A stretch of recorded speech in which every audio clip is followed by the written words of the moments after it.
رب اشرح لي صدري ويسر لي امري واحلل عقدة من لساني يفقهوا قولي اعوذ باللہ من الشیطان الرجیم بسم اللہ الرحمن الرحیم السلام علیکم ورحمۃ اللہ وبرکاتہ۔ سیرت النبی کا جو پروگرام ہے آج ہم اس کا باقاعدہ آغاز کر رہے ہیں۔ کل میں نے آپ لوگوں کو تھوڑا سا چھوڑ دیا تھا۔ آج سے ہم آپ صلی اللہ علیہ وآلہ وسلم کی سیرت پہ روشنی ڈالیں گے۔ سب سے پہلے بیک میں آپ کے خاندان کی طرف چلتے ہیں تو حضرت ابراہیم علیہ السلام کے بیٹے حضرت اسماعیل علیہ السلام کے 12 بیٹے تھے۔ ان کی نسل اس قدر ہوئی کہ مکہ مکرمہ میں نہ سما سکے اور پورے حجاز میں پھیلی۔ ان کے ایک بیٹے قدار کی اولاد میں ایک شخص عدنان ہوئے۔ عدنان کے بیٹے معاد اور پوتے کا نام نزار تھا۔ نزار کے 4 بیٹے تھے، ان میں سے ایک کا نام مزر تھا۔ مزر کی نسل سے قریش بن مالک پیدا ہوئے، یہ فہر بن مالک بھی کہلائے۔ قریش کی اولاد بہت ہوئی، ان کی اولاد مختلف قبیلوں میں بٹ گئی۔ ان کی اولاد میں سے قصہ نے اقتدار حاصل کیا۔ قصہ کے آگے 3 بیٹے تھے، ان میں سے ایک عبد مناف جس کی اگلی نسل میں ہاشم پیدا ہوئے۔ ہاشم نے مدینے کے ایک سردار کی لڑکی سے شادی کی، ان کے ہاں ایک لڑکا پیدا ہوا، اس کا نام شیبہ رکھا گیا۔ یہ پیدا ہی ہوا تھا کہ ہاشم کا انتقال ہو گیا۔ ان کے بھائی مطلب مکے کے حاکم ہوئے۔ ہاشم کا بیٹا شیبہ مدینہ منورہ میں پرورش پاتا رہا۔ جب مطلب کو معلوم ہوا کہ وہ جوان ہو گیا ہے تو بھتیجے کو لینے کے لیے خود مدینے گئے۔ اسے لے کے مکہ مکرمہ پہنچے تو لوگوں نے خیال کیا کہ یہ نوجوان ان کا غلام ہے۔ مطلب نے لوگوں کو بتایا کہ ہاشم کا بیٹا میرا بھتیجا ہے۔ اس کے باوجود لوگوں نے اسے مطلب کا غلام ہی کہنا شروع کر دیا۔ اس طرح شیبہ کو عبد المطلب کہا جانے لگا۔ یہ وہی عبد المطلب ہیں جو آپ صلی اللہ علیہ وآلہ وسلم کے دادا ہیں۔ انہی عبد المطلب کے یہاں ابو طالب، حمزہ، عباس، عبداللہ، عبداللہب، حارث، زبیر، زرار اور عبد الرحمن پیدا ہوئے، جن کے بیٹے عبداللہ سے ہمارے نبی کریم صلی اللہ علیہ وآلہ وسلم دنیا میں تشریف لائے۔ عبد المطلب کے تمام بیٹوں میں سے حضرت عبداللہ سب سے زیادہ خوبصورت اور سب سے زیادہ پاک دامن تھے۔ عبد المطلب کو خواب میں زمزم کا کنواں کھودنے کا حکم دیا گیا، یعنی حضرت اسماعیل علیہ السلام کے کنویں کو۔ اس کنویں کو قبیلہ جرہم کے سردار مداد نے پاٹ دیا تھا، یعنی بند کر دیا تھا۔ قبیلہ جرہم کے لوگ اس زمانے میں مکہ کے سردار تھے، بیت اللہ کے نگران تھے۔ انہوں نے بیت اللہ کی بے حرمتی شروع کر دی۔ ان کا سردار مزاج بھی مغرو تھا، وہ اچھا آدمی تھا۔ اس نے اپنے قبیلے کو سمجھایا کہ بیت اللہ کی بے حرمتی نہ کرو، مگر ان پر اثر نہ ہوا۔ جب مزاج نے دیکھا کہ ان پر کوئی اثر نہیں ہوتا تو قوم کو اس کے حال پر چھوڑ کر وہاں سے جانے کا فیصلہ کیا۔ اس نے تمام مال و دولت، تلواریں اور زر جتنا بھی تھا سب خانے کعبہ سے نکال کر اور زمزم کے کنویں میں ڈال دیا اور مٹی سے اس کو بھر کے برابر کر دیا۔ کنواں اس سے پہلے ہی خشک ہو چکا تھا، اب اس کا نام و نشان ہی مٹ گیا۔ مدتوں تک یہ کنواں بند پڑا رہا۔ اس کے بعد بنو خزاع نے بنو جرہم کو وہاں سے مار بھگایا۔ بنو خزاع اور قصہ کے سرداری کا زمانہ اسی حالت میں گزرا، کنواں بند رہا، یہاں تک کہ قصہ کے بعد عبد المطلب کا زمانہ آ گیا۔ انہوں نے خواب دیکھا، خواب میں انہیں زمزم کے کنویں کی جگہ دکھائی گئی اور اس کو کھودنے کا حکم دیا گیا۔ حضرت علی رضی اللہ تعالیٰ عنہ سے روایت کہ عبد المطلب نے بتایا، میں حجر حسبت کے مقام پر سو رہا تھا کہ میرے پاس ایک آنے والا آیا، اس نے مجھ سے کہا طیبہ کو کھودو۔ میں نے اس سے پوچھا طیبہ کیا، مگر وہ کچھ بتائے بغیر اسی طرف چلا گیا۔ اسی رات پھر خواب دیکھا، وہی شخص آیا اور کہنے لگا برہ کو کھودو۔ میں نے پوچھا برہ کیا، وہ کچھ بتائے بغیر چلا گیا۔ تیسری رات میں اپنے بستر پہ سو رہا تھا کہ پھر وہ شخص خواب میں آیا اور اس نے کہا مظنون کو کھودو، مظنونہ کو کھودو۔ میں نے پوچھا مظنونہ کیا ہے، وہ بتائے بغیر چلا گیا۔ اس سے اگلی رات میں پھر بستر پہ سو رہا تھا کہ وہ شخص پھر آیا اور بولا زمزم کو کھودو۔ میں نے اس سے پوچھا کہ زمزم کیا ہے، اس بار اس نے کہا زمزم وہ ہے جس کا پانی کبھی ختم نہیں ہوتا، جو حاجیوں کو بڑے بڑے مجمعوں کو سیراب کرتا ہے۔ عبد المطلب کہتے ہیں میں نے اس سے پوچھا یہ کنواں کس جگہ ہے، اس نے بتایا جہاں گندگی اور خون پڑا ہے اور کوا ٹھونگے مار رہا ہے۔ دوسرے دن عبدالمطلب اپنے بیٹے حارث کے ساتھ وہاں گئے. اس وقت ان کے یہاں صرف ایک ہی بیٹا تھا یعنی حارث. انہوں نے دیکھا وہاں گندگی اور خون پڑا تھا اور کپٹ ہونگے مار رہا تھا. اس جگہ کے دونوں طرف بت موجود تھے اور یہ گندگی اور خون دراصل بتوں پر قربان کیے جانے والے جانوروں کا تھا.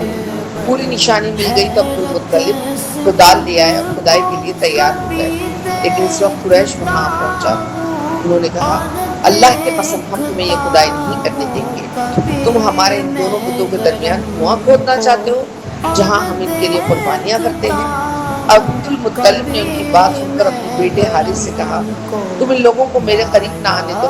میں کھدائی کا کام کرتا رہوں گا اس لیے کہ مجھے جس کا حکم دیا گیا ہے میں اس کو ضرور پورا کروں گا. قریش نے جب دیکھا کہ وہ باز آنے والے نہیں تو رک گئے. آخر انہوں نے کھدائی شروع کر دی. جلد ہی کنویں کے آثار نظر آنے لگے. یہ دیکھ کر انہوں نے اللہ اکبر کا نعرہ لگایا اور پکار کے کہا یہ دیکھو اسماعیل علیہ السلام کی تعمیر ہے. جب قریش نے دیکھا کہ انہوں نے تو کنواں تلاش کر لیا ان کے پاس آ گیا اور کہنے لگے عبدالمطلب اللہ کی قسم یہ ہمارے باپ اسماعیل علیہ السلام کا کنواں ہے اور اس پر ہمارا بھی حق ہے اس لیے ہم اس میں تمہارے شریک ہوں گے. یہ سن کر عبدالمطلب نے کہا میں تمہیں اس میں شریک نہیں کر سکتا یہ مجھ اکیلے کا کام ہے. اس پر قریش نے کہا تب پھر اس معاملے میں ہم تم سے جھگڑا کریں گے. عبدالمطلب بولے کسی سے فیصلہ کرا دو. انہوں نے بنو سعد بن حسن کاہنہ سے فیصلہ کرانا منظور کیا. کاہنہ جیسے اس دور میں ہمارے یہاں مولوی اور لوگوں کے یہاں بڑے بڑے لوگ ہوتے ہیں جو پادری وغیرہ یہ ان کو کاہنہ کہتے ہیں. کاہنہ ملک شام کے بالائی علاقے میں رہتی تھی. آخر عبدالمطلب اور دوسرے قریش اس کی طرف روانہ ہوئے. اچھا کاہنہ تو نا ایک طرح سے نجومی بھی ہم کہہ سکتے ہیں. عبدالمطلب کے ساتھ عبد مناف کے لوگوں کی جماعت تھی جبکہ دیگر قبائل قریش کی بھی ایک جماعت ساتھ تھی. اس زمانے میں ملک حجاز اور شام کے درمیان ایک بیابان میدان تھا. وہاں کہیں پانی نہیں تھا. اس میدان میں ان کا پانی ختم ہو گیا. سب لوگ پیاس سے بے حال ہو گئے یہاں تک کہ انہیں اپنی موت کا یقین ہو گیا. انہوں نے قریش کے دوسرے لوگوں سے پانی مانگا لیکن انہوں نے پانی دینے سے انکار کر دیا. اب انہوں نے ادھر ادھر پانی کی تلاش کا ارادہ کیا. عبدالمطلب اٹھ کر اپنی سواری کے پاس آئے. جواں ہی ان کی سواری اٹھی اس کے پاؤں کے نیچے سے پانی کا چشمہ ابل پڑا. انہوں نے پانی کو دیکھ کر اللہ اکبر کا نعرہ لگایا. پھر عبدالمطلب سواری سے اتر آئے. سب نے خوب سیر ہو کر پانی پیا اور اپنے مشکیزے بھی بھر لیے. اب انہوں نے قریش کی دوسری جماعت سے کہا آؤ تم بھی سیر ہو کر پانی پی لو. اب وہ بھی آ گئے اور خوب پانی پیا. پانی پینے کے بعد بولے اللہ کی قسم ہے عبدالمطلب یہ تو تمہارے حق میں فیصلہ ہو گیا. اب ہم زمزم کے بارے میں تم سے کبھی نہیں جھگڑیں گے. جس ذات نے تمہیں اس بیابان میں سیراب کیا وہی تمہیں زمزم سے بھی سیراب کرے گا اس لیے یہیں سے واپس چلو. یعنی یہ لوگ اس کاہنہ کے پاس نہیں گئے. اس طرح قریش نے جان لیا کہ اللہ تعالیٰ عبدالمطلب پر مہربان ہے لہٰذا ان سے جھگڑنا بالکل بے سود ہے. واپس آ کر عبدالمطلب نے پھر کنویں کی کھدائی شروع کی. ابھی تھوڑی سی کھدائی کی ہوگی کہ مال دولت تلواریں اور زریں نکلی. اس میں سونا اور چاندی وغیرہ بھی تھا. یہ مال و دولت دیکھ کر قریش کے لوگوں کو پھر لالچ آ گیا. اب انہوں نے عبدالمطلب سے کہا کہ اس میں ہمارا بھی حصہ ہے. ان کی بات سن کر عبدالمطلب نے کہا نہیں اس میں تمہارا حصہ نہیں ہے. تمہیں انصاف کا طریقہ اختیار کرنا چاہیے. آؤ پانسے کے تیروں سے قرآن دازی کریں. انہوں نے ایسا کرنا منظور کر لیا. 2 تیر کعبے کے نام رکھے گئے 2 عبدالمطلب کے اور 2 قریش کے. باقی لوگوں کے نام کے پانسا پھینکا گیا تو مال اور دولت کعبے کے نام نکلا. تلواریں اور زر عبدالمطلب کے نام. زریں جو آگے ہم پروٹیکشن کے لیے پہنتے ہیں اور قریشی کے نام پہ جو تیر تھے وہ کسی چیز پر نہ لگے. اس طرح فیصلہ ہو گیا. عبدالمطلب نے کعبے کے دروازے کو سونے سے سجا دیا. زمزم کی کھدائی سے پہلے عبدالمطلب نے دعا مانگی اے اللہ اس کی کھدائی کو مجھ پر آسان کر دے. میں اپنا ایک بیٹا تیرے راستے میں ذبح کر دوں گا. اب جب کہ کنواں نکل آیا تو انہیں خواب میں حکم دیا گیا اپنی منت پوری کرو یعنی ایک بیٹے کو ذبح کرو. عبدالمطلب کو یہ حکم اس وقت دیا گیا جب وہ اپنی منت بھول چکے تھے. پہلے خواب میں ان سے کہا گیا منت پوری کرو. انہوں نے ایک بیٹا ذبح کر دیا. اور غریبوں کو کھلا دیا۔ پھر خواب آیا اس سے بڑی چیز پیش کرو، اس مرتبہ انہوں نے ایک بیل ذبح کر دی۔ خواب میں پھر یہی آیا، اس سے بھی بڑی چیز پیش کرو۔ اب انہوں نے اونٹ ذبح کیا۔ پھر خواب آیا اس سے بھی بڑی چیز پیش کرو۔ انہوں نے اس سے بڑی چیز کیا ہے؟ تب کہا گیا اپنے بیٹوں میں سے کسی ایک کو ذبح کرو جیسا کہ تم نے اپنی منت میں کہا تھا۔ اب انہیں اپنی منت یاد آئی تو کہ اللہ تعالیٰ خود دے، مدد فرما میری اور بیٹے عطا فرما، یہ بھی انہوں نے کہا تھا۔ اللہ تعالیٰ نے آپ کو 10 بیٹے عطا فرمائے۔ انہوں نے اب اپنے بیٹوں کو جمع کیا اور ان سے منت کا ذکر کیا۔ سب کے سر جھک گئے۔ کون خود کو ذبح کرواتا؟ آخر میں حضرت عبداللہ بولے ابا جان آپ مجھے ذبح کر دیں۔ یہ سب سے چھوٹے تھے، سب سے خوبصورت تھے، سب سے زیادہ محبت بھی عبد المطلب کو ان سے تھی، لہٰذا انہوں نے براندازی کرنے کا ارادہ کیا۔ تمام بیٹوں کے نام لکھ کر پورا ڈال دیا گیا، عبداللہ کا نام نکلا۔ اب انہوں نے چھری لی، عبداللہ کو بازو سے پکڑا اور اسے ذبح کرنے کے لیے نیچے لٹا دیا۔ جو ہی باپ نے بیٹے کو لٹایا، عباس سے ضبط نہ ہو سکا۔ عباس بھائی تھے عبداللہ کے، فوراً آگے بڑھے اور بھائی کو کھینچ لیا۔ اس وقت یہ خود بھی چھوٹے سے تھے۔ ادھر باپ نے عبداللہ کو کھینچا، اس کھینچا تانی میں عبداللہ کے چہرے پر خراش بھی آئے۔ ان خراشوں میں نشانات مرتے دم تک ان کے چہرے پر باقی رہے۔ اسی دوران بنو مخزوم کے لوگ آ گئے۔ انہوں نے کہا آپ اس طرح بیٹے کو ذبح نہ کریں، اس کی ماں کی زندگی خراب ہو جائے گی۔ اپنے رب کو راضی کرنے کے لیے بیٹے کا فدیہ دے دیں۔ اب سوال یہ تھا کہ فدیہ کیا دیا جائے۔ اس کی ترکیب یہ بتائی گئی کہ کاغذ پہ 10 اونٹ لکھ دیے جائیں، دوسرے پہ عبداللہ کا نام۔ 10 اونٹ والی پرچی نکلے تو 10 اونٹ قربان کرتے ہیں، اگر عبداللہ والی پرچی نکلے تو 10 اونٹ کا اضافہ کرتے ہیں۔ اس طرح ہر بار پرچی میں عبداللہ کا نام ہی نکلتا گیا اور عبد المطلب 10 اونٹ بڑھاتے گئے۔ آخر میں تعداد 100 اونٹوں تک پہنچ گئی۔ تب کہیں جا کر اونٹوں والی پرچی نکلی۔ اس طرح ان کی جان کے بدلے 100 اونٹ قربان کیے گئے۔ عبد المطلب کا پورا اطمینان ہو گیا کہ اللہ تعالیٰ نے عبداللہ کے بدلے 100 اونٹوں کی قربانی منظور کر لی۔ انہوں نے کعبے کے پاس 100 اونٹ قربان کیے اور کسی کو کھانے سے نہیں روکا۔ سب انسانوں، جانوروں، پرندوں کو کھلایا گیا۔ امام زہری کہتے ہیں کہ عبد المطلب پہلے آدمی ہیں جنہوں نے آدمی کی جان کی قیمت 100 اونٹ دینے کا طریقہ شروع کیا۔ اس سے پہلے 10 اونٹ دیے جاتے تھے، اس کے بعد یہ طریقہ سارے عرب میں جاری ہو گیا۔ نبی کریم صلی اللہ علیہ وآلہ وسلم کے سامنے جب یہ ذکر آیا تو آپ نے اس فدیے کی تصدیق فرمائی، یعنی فرمایا یہ درست ہے، اور اسی بنیاد پر نبی کریم صلی اللہ علیہ وآلہ وسلم فرماتے ہیں میں 2 ذبیحوں یعنی حضرت اسماعیل علیہ السلام اور عبداللہ کی اولاد ہوں۔ حضرت عبداللہ قریش میں سب سے زیادہ حسین تھے، ان کا چہرہ ستارے کی مانند تھا۔ قریش کی بہت سی لڑکیاں ان سے شادی کرنا چاہتی تھیں، مگر عبداللہ کی حضرت آمنہ سے شادی ہوئی۔ حضرت آمنہ وہب بن عبد مناف بن زہرہ کی بیٹی تھی۔ شادی کے وقت حضرت عبداللہ کی عمر 18 سال تھی۔ یہ شادی کے لیے اپنے والد کے ساتھ جا رہے تھے۔ راستے میں ایک عورت کعبے کے پاس بیٹھی نظر آئی۔ یہ عورت ورقہ بن نوفل کی بہن تھی۔ کون ورقہ بن نوفل؟ حضرت خدیجہ کے چچا زد بھائی۔ ورقہ بن نوفل قریش کے ایک بڑے عالم بھی تھے، اور ورقہ بن نوفل سے ان کی بہن نے سن رکھا تھا کہ وقت کے آخری نبی کا ظہور ہونے والا ہے۔ ان کی نشانیوں میں سے ایک نشانی یہ ہوگی کہ ان کے والد کے چہرے میں نبوت کا نور چمکتا ہوتا۔ جو ہی اس نے عبداللہ کو دیکھا فوراً یہ بات اس کے ذہن میں آئی۔ اس نے سوچا ہو نہ ہو یہی وہ شخص ہے جو پیدا ہونے والے نبی کے باپ ہے۔ چنانچہ اس نے کہا اگر تم اس سے شادی کر لو تو میں بدلے میں تمہیں اتنی ہی اونٹ دوں گی جتنی تمہاری جان کے بدلے میں ذبح کیے گئے۔ اس پر انہوں نے جواب دیا میں اپنے باپ کے ساتھ ہوں، ان کی مرضی کے خلاف کچھ نہیں کر سکتا، نہ ان سے الگ ہو سکتا ہوں، اور میرے والد باعزت آدمی ہیں، اپنے قوم کے سردار ہیں۔ بہرحال ان کی شادی حضرت آمنہ سے ہو گئی۔ آپ قریش کی عورتوں میں، نسب میں، مقام کے اعتبار سے سب سے افضل تھی۔ حضرت آمنہ حضرت عبداللہ کے گھر آ گئی۔ آپ فرماتی ہیں جب میں ماں بننے والی ہوئی تو میرے پاس ایک شخص آیا، یعنی ایک فرشتہ انسانی شکل میں آیا۔ اس وقت میں جاگنے اور سونے کی درمیانی حالت میں تھی، یعنی غنودگی میں تھی۔ اس نے مجھ سے کہا کیا تمہیں معلوم ہے کہ تم اس امت کے سردار اور نبی کی ماں بننے والی ہو؟ اس کے بعد وہ پھر اس وقت آیا جب نبی صلی اللہ علیہ وآلہ وسلم پیدا ہونے والے تھے۔ اس مرتبہ اس نے کہا جب تمہارے ہاں پیدائش ہو تو کہنا میں اس بچے کے لیے اللہ کی پناہ چاہتی ہوں، ہر حسد کرنے والے کی شر اور برائی سے پھر تم اس بچے کا نام محمد رکھنا، کیونکہ ان کا نام تورات میں احمد ہے، زمین اور آسمان والے ان کی تعریف کرتے ہیں، جبکہ قرآن میں ان کا نام محمد ہے اور قرآن ان کی کتاب ہے۔ ایک روایت کے مطابق فرشتے نے ان سے یہ کہا کہ تم وقت کے سردار کی ماں بننے والی ہو۔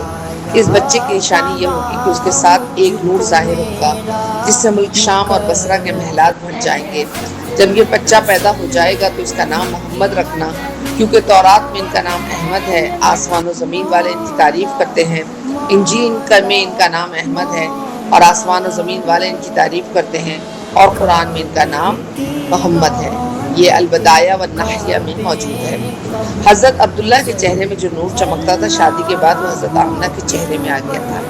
امام ظاہری فرماتے ہیں کہ حاکم نے یہ روایت بیان کی ہے اور اس کو صحیح قرار دیا ہے کہ صحابہ رضی اللہ تعالیٰ عنہ نے حضور صلی اللہ علیہ وسلم سے عرض کیا، اے اللہ کے رسول، ہمیں اپنے بارے میں کچھ بتائیے۔ آپ صلی اللہ علیہ وآلہ وسلم نے ارشاد فرمایا، میں اپنے باپ ابراہیم کی دعا ہوں، اپنے بھائی عیسیٰ کی بشارت اور خوشخبری ہوں۔ جب میں اپنی والدہ کی شکم میں آیا تو انہوں نے دیکھا گویا ان سے ایک نور ظاہر ہوا ہے جس سے ملک شام میں بصرہ کے محلات روشن ہو گئے۔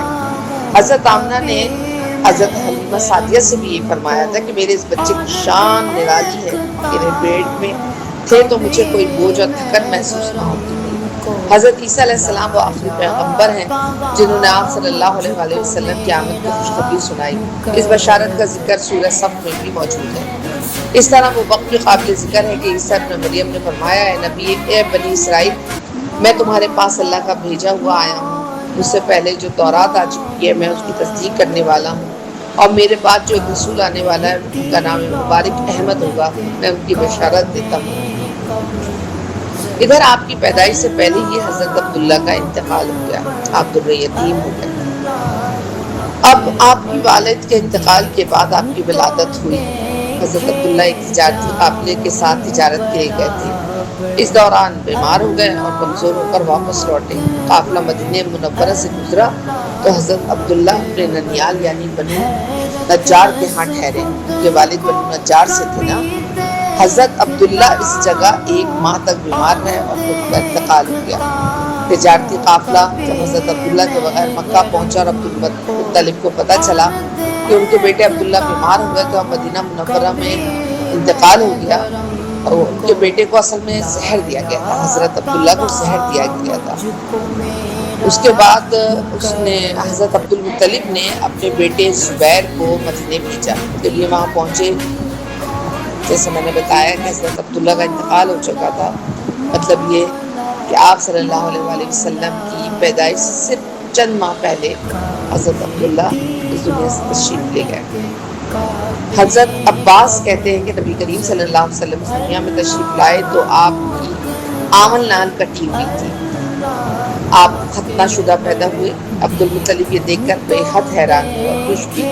وہ کہا کرتے تھے، میرا یہ بیٹا بڑی نرالی شان کا ہوگا۔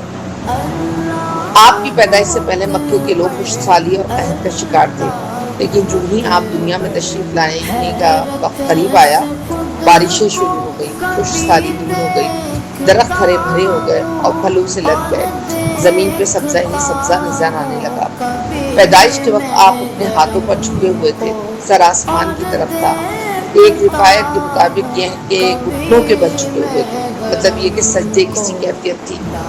آپ کی مٹھی بند تھی اور شہادت کی انگلی اونچی ہوئی تھی، جیسے کہ ہم نماز میں اٹھاتے ہیں ویسے۔ حضور صلی اللہ علیہ وآلہ وسلم فرماتے ہیں، جب میری والدہ نے مجھے جنم دیا تو ان سے ایک نور نکلا، اس نور سے شام کے محلات روشن ہو گئے۔ آپ صلی اللہ علیہ وآلہ وسلم کی والدہ سیدہ آمنہ فرماتی ہیں، محمد صلی اللہ علیہ وآلہ وسلم کی پیدائش کے وقت ظاہر ہونے والے نور کی روشنی نے مجھے بصرہ میں چلنے والے اونٹوں کی گردنیں نظر آنے لگی۔ علامہ سہلی رحمہ اللہ نے لکھا ہے کہ جب آپ پیدا ہوئے تو آپ نے اللہ کی تعریف کی۔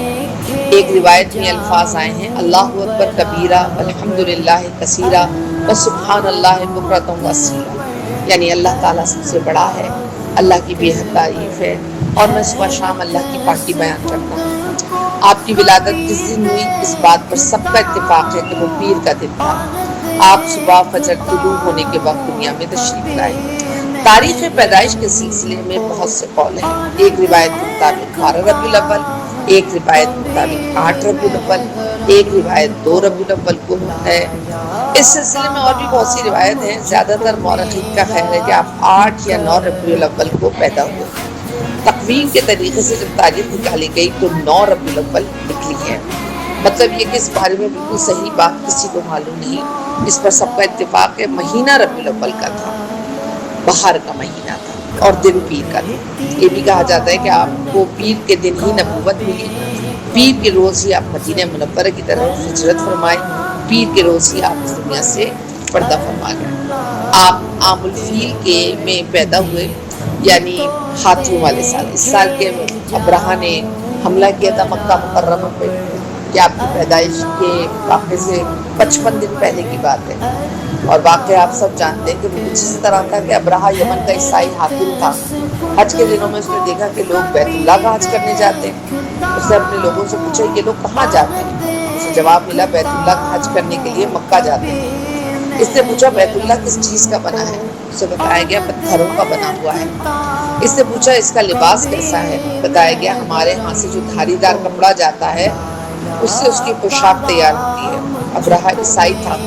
ساری بات سن کر اس نے کہا مسیح کی قسم میں تم لوگوں کے لیے اس سے اچھا گھر تعمیر کروں گا۔ اس طرح اس نے سرخ، سفید، زرد اور سیاہ پتھروں سے ایک گھر بنوایا، سونے اور چاندی سے اس کو سجایا، اس میں کئی دروازے رکھوائے، ان میں سونے کے پتھر جڑوائے، ان کے درمیان میں جواہر لگوائے۔ اس مکان میں ایک بڑا یاقوت بھی لگوایا، پردے لگوائے، خوشبوئیں بسائیں۔ اس کی دیواروں پر اس قدر مشک ملا جاتا کہ وہ سیاہ رکھی ہوتی، یہاں تک کہ جواہر بھی نظر نہیں آتی تھی۔ پھر لوگوں سے کہا اب تمہیں بیت اللہ کا حج کرنے کی ضرورت نہیں، مکہ جانے کی کوئی ضرورت نہیں، میں نے یہی تمہارے لیے بیت اللہ بنوا دیا ہے، لہٰذا تم اس کا طواف کرو۔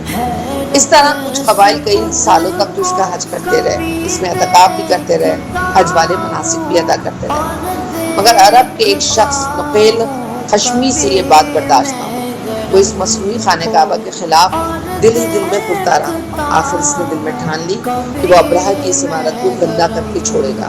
ایک رات سے چوری چھپے بہت سی گندگی اس کے اندر ڈال دی۔ ابرہا کو معلوم ہوا تو سب غضبناک ہوا اور کہنے لگا یہ کارروائی کسی عرب نے اپنے کعبے کے لیے کی ہے، میں اس کو اٹھا دوں گا، اس کا ایک ایک پتھر توڑ دوں گا۔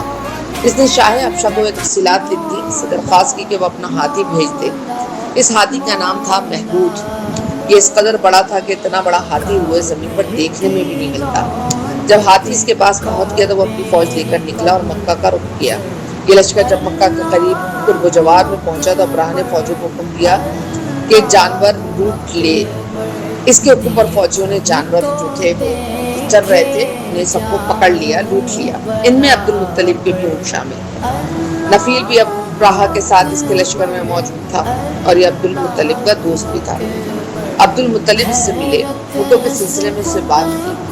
نفیل نے ابرہا سے کہا قریش کا سردار عبد المطلب ملنا چاہتا ہے، یہ شخص تمام عرب کا سردار ہے، شرف اور بزرگی سے حاصل ہے، لوگوں میں اس کا بہت اثر ہے، لوگوں کو اچھے اچھے گھوڑے دیتا ہے، انہیں عطیات دیتا ہے، کھانا کھلاتا ہے۔ یہ گویا عبد المطلب کا تعارف تھا۔ ابرہا نے انہیں ملاقات کے لیے بلا لیا۔ ابرہا نے ہم سے پوچھا بتائیے آپ کیا چاہتے ہیں؟ انہوں نے کہا میں چاہتا ہوں میرے اونٹ مجھے واپس مل جائیں۔ ان کی بات سن کر ابرہا بہت حیران ہوا۔ اس نے کہا مجھے تو بتایا گیا تھا آپ عرب کے سردار ہیں، بہت عزت اور بزرگی کے مالک ہیں، لیکن لگتا ہے مجھ سے غلط بیانی کی گئی، کیونکہ میرا خیال ہے آپ مجھ سے بیت اللہ کے بارے میں بات کریں گے جس کو میں گرانے آیا ہوں اور جس کے ساتھ آپ سب کی عزت وابستہ ہے، لیکن آپ نے تو اس کی سرے سے بات ہی نہیں کی، بلکہ اپنے اونٹوں کا رونا لے کر بیٹھ گئے۔ یہ کیا بات ہوئی؟ اس کی بات سن کر عبد المطلب بولے آپ مجھے میرے اونٹ واپس دے دیں، بیت اللہ کے ساتھ جو چاہے کریں، اس لیے کہ اس گھر کا ایک پروردگار ہے، وہ خود ہی اس کی حفاظت کرے گا، مجھے اس کے لیے فکر مند ہونے کی ضرورت نہیں۔ ان کی بات سن کر ابرہا نے دیا ان کے اونٹ واپس دے دو۔ جب انہیں ان کے اونٹ واپس مل گئے تو انہوں نے ان کے سموں پر چمکڑے چڑھا دیے، ان پر نشان لگا دیے، انہیں قربانی کے لیے وقف کر کے حرم میں چھوڑ دیا۔ یہ پہلے اسی طرح سے ہوتا تھا تاکہ کوئی انہیں پکڑ لے تو حرم کا پروردگار اس پر پسند نہ آئے۔ پھر عبد المطلب ہرا پہاڑی پر چڑھ گئے اور ان کے ساتھ ان کے کچھ دوست بھی تھے۔ انہوں نے اللہ سے درخواست کی کہ اے اللہ، انسان اپنے سامان کی حفاظت کرتا ہے تو اپنے سامان کی حفاظت کر، یعنی اپنے گھر کی تو خود حفاظت کر۔ اب ادھر سے ابرہہ جو تھا وہ اپنا لشکر لے کر نکلا اور اپنے غرور میں، اپنی شان میں آگے بڑھتا گیا۔ ہاتھی بانوں نے اسے اٹھانے کی، لیکن جب آگے بڑھے تو اندر سے زمین بیٹھنا شروع ہوئی اور ہاتھی ایک دم بیٹھ گیا، خاص کر کے محمود۔ ہاتھی بانوں نے اسے اٹھانے کی بڑی کوشش کی لیکن وہ نہیں اٹھا، اسے ضربے دی، اسے چبھویا گیا سوئیاں جیسے، موٹے آنکس ہوتے نا، تیر وغیرہ جیسے، لیکن وہ نہیں اٹھا۔ ہاتھی بانوں نے یہ تجربہ بار بار کیا، پھر ابرہہ نے حکم دیا ہاتھی کو شراب پلائی جائے تاکہ نشے میں اسے کچھ ہوش نہ رہے اور ہمیں اسے مکہ کی طرف آگے بڑھا سکے۔ چنانچہ اسے شراب پلائی لیکن اس پر بھی اس کا اثر نہ ہوا۔ ابرہہ کے ہاتھی کو اٹھانے کی مسلسل کوشش جاری تھی کہ اچانک سمندر کی طرف سے ان کی طرف اللہ تعالیٰ نے ابابیلوں کو بھیج دیا۔ وہ ٹڈیوں کے جھنڈ کی طرح آئیں، ہر ایک کے منہ میں ایک کنکری تھی جو پھینک دی گئی۔ اس کا پورا تذکرہ ہمیں سورہ فیل میں ملتا ہے۔ بسم اللہ الرحمن الرحیم۔ الم تر کیف فعل ربک باصحاب الفیل الم یجعل الکید فی تدلیل وارسل علیہم طیرا ابابیل ترمیہم بحجارۃ من سجیل فجعلہم کعصف مأکول۔ ان جھنڈ کا نام ابابیل تھا۔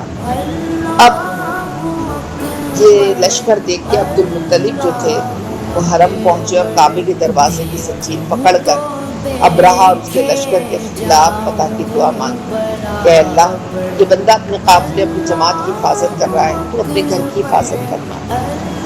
ادھر پرندوں کے جھنڈ نے کنکر پھینکنا شروع کیے تو ان ہاتھیوں سے، ان کنکروں سے صرف ابرہہ کا جو ہاتھی تھا محمود، وہ محفوظ رہا، باقی سب ہاتھی تہس نہس ہو گئے اور ایسے ہو گئے جیسے کھایا ہوا بھوس۔ یہی سورہ فیل میں بھی تھا جیسے میں نے آپ کو سنائی۔ ابرہہ اور اس کے ہاتھی تباہی کا یہ منظر دیکھ کے بری طرح بھاگے لیکن پرندوں نے ان کو بھی نہ چھوڑا۔ لشکر میں سے کچھ لوگ ایسے بھی تھے جو واپس نہیں بھاگے تھے، مکہ میں رہ گئے۔ ان میں ابرہہ کے ہاتھی کا محبت بھی تھا جو محمود کو آگے لانے میں ناکام رہا۔ ہمارے نبی صلی اللہ علیہ وسلم اس واقعے کے 55 دن کے بعد پیدا ہوئے۔ جس مکان میں پیدا ہوئے وہ صفا پہاڑی کے قریب تھا۔ حضرت کعب احبار رضی اللہ تعالیٰ عنہ روایت کرتے ہیں کہ میں نے تورات میں پڑھا تھا کہ رسول اللہ صلی اللہ علیہ وسلم کی پیدائش مکہ میں ہوگی۔ یہ کعب پہلے یہودی تھے، اس لیے تورات پڑھا کرتے تھے۔ انشاءاللہ تعالیٰ اب اگلے لیکچر میں آپ کو آپ صلی اللہ علیہ وآلہ وسلم کی پیدائش کا پورا واقعہ سناؤں۔ اللہ تعالیٰ سے دعا ہے کہ ہم سب جو ہیں وہ آپ صلی اللہ علیہ وآلہ وسلم کی سیرت جانیں، اس پر عمل کریں، سیکھیں، اور یہی ہمارے لیے آخرت میں باعث نجات ہو۔ وآخر دعوانا ان الحمدللہ۔